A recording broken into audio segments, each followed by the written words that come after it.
Hi friends, ഇന്ന് ഞാൻ എത്തിയിരിക്കുന്നത് സദ്യ സ്പെഷ്യൽ പരിപ്പ് കറിയുടെ റെസിപ്പിയുമായിട്ടാണ് കേട്ടോ. വളരെ ടേസ്റ്റി ആയിട്ടുള്ളൊരു പരിപ്പ് കറിയാണ്. നമ്മൾ പയറുപരിപ്പ് കടയിൽ നിന്ന് വാങ്ങിച്ചാണ് സാധാരണ എല്ലാവരും ഈ പരിപ്പ് കറി ഉണ്ടാക്കാറ്. പക്ഷേ ഇവിടെ അങ്ങനെയല്ല ചെയ്തിരിക്കുന്നത് കേട്ടോ. പരിപ്പ് കറിക്ക് നല്ല ടേസ്റ്റ് കിട്ടണമെങ്കിൽ ഈ രീതിയിലൊന്ന് തയ്യാറാക്കി നോക്കണം.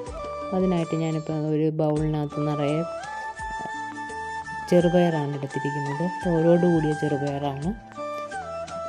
ഇനി ഇതിൻ്റെ അരപ്പെന്ന് പറയുന്നത് അരമുറി തേങ്ങ, 1/2 ടീസ്പൂൺ മഞ്ഞൾപ്പൊടി, 1/2 ടീസ്പൂൺ ജീരകം, ഒരു 4 പച്ചമുളക്. അത് നന്നായിട്ടൊന്ന് അരച്ച് മാറ്റി വെക്കണം.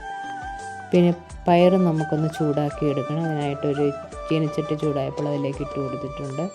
ഇതൊന്ന് ചൂടായി ഇതിൻ്റെ കളറൊക്കെ ഒന്ന് മാറി നല്ലൊരു മണമൊക്കെ വരും. ആ സമയത്ത് നമുക്ക് സ്റ്റൗ ഓഫ് ചെയ്ത് കൊടുക്കാം. അതുവരെ ഇത് നന്നായിട്ട് ഇളക്കി ഒന്ന് ചൂടാക്കി അതിൻ്റെ കളറൊക്കെ ഒന്ന് മാറി വരണം. മൂത്താണ്ട് ഇപ്പോൾ കണ്ടില്ലേ, കളറെല്ലാം മാറി മൂത്ത് വന്നിട്ടുണ്ട്.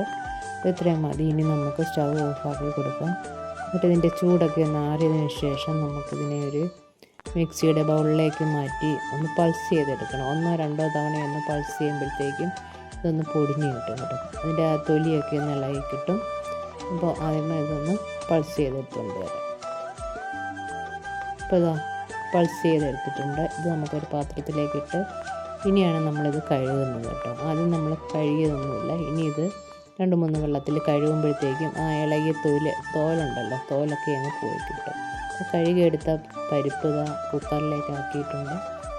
ഇതിനകത്തേക്ക് ഇനി കുറച്ച് ഉപ്പും വെള്ളവും ഒഴിച്ചു കൊടുത്ത് നന്നായിട്ടൊന്ന് മിക്സ് ചെയ്തതിന് ശേഷം ഒന്ന് മൂടി വെച്ച് ഒരു 3-4 വിസിൽ കേട്ടോ. ഞാൻ 3 വിസിൽ നോക്കിയപ്പം നന്നായിട്ട് വെന്തില്ല. പിന്നെ ഒരു വിസിലും കൂടെ കേട്ടു. അങ്ങനെ 4 വിസിലാണ് അടുപ്പിച്ചെടുത്തത്. ഓരോ പയറിനും അതിൻ്റെ വേവ് വ്യത്യസ്തമായിരിക്കും. അപ്പം അതനുസരിച്ച് നമ്മൾ വേവിച്ചെടുക്കുക. അപ്പോൾ വെന്ത പയറിന്ന് ഒരു പാത്രത്തിലേക്ക് മാറ്റിയിട്ടുണ്ട്. തവി ഒഴിച്ചൊന്ന് ഉടച്ചു കൊടുക്കുന്നുണ്ട്.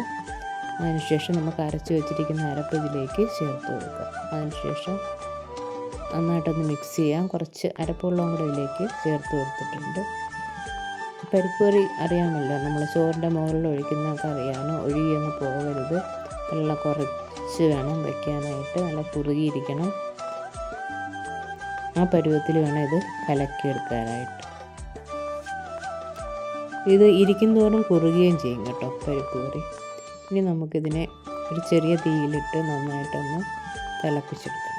ഇപ്പം ഞാൻ അതിൻ്റെ ഉപ്പ് നോക്കിയപ്പോൾ അല്പം കുറവായിട്ട് തോന്നി. അല്പം ഉപ്പും കൂടെ ചേർത്തതിന് ശേഷം നന്നായിട്ടൊന്ന് മിക്സ് ചെയ്ത് കൊടുക്കുക.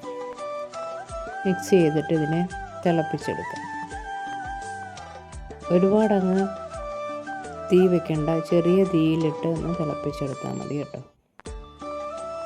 പരിപ്പൊക്കെ അവിടെ തിളപ്പിച്ചെടുത്തിട്ടുണ്ട്. അപ്പോൾ ഇത്രയും മതി. ഇനി ഇതിലേക്ക് ഒരു താളിപ്പും കൂടെ ആയാൽ നല്ല അടിപൊളി ടേസ്റ്റുള്ളൊരു പരിപ്പ് കറി ഇവിടെ റെഡി ആയിട്ടുണ്ട്. മുളകും കടുകും കറിവേപ്പയും കൂടെ താളിച്ചിട്ട് കൊടുത്തിട്ടുണ്ട്.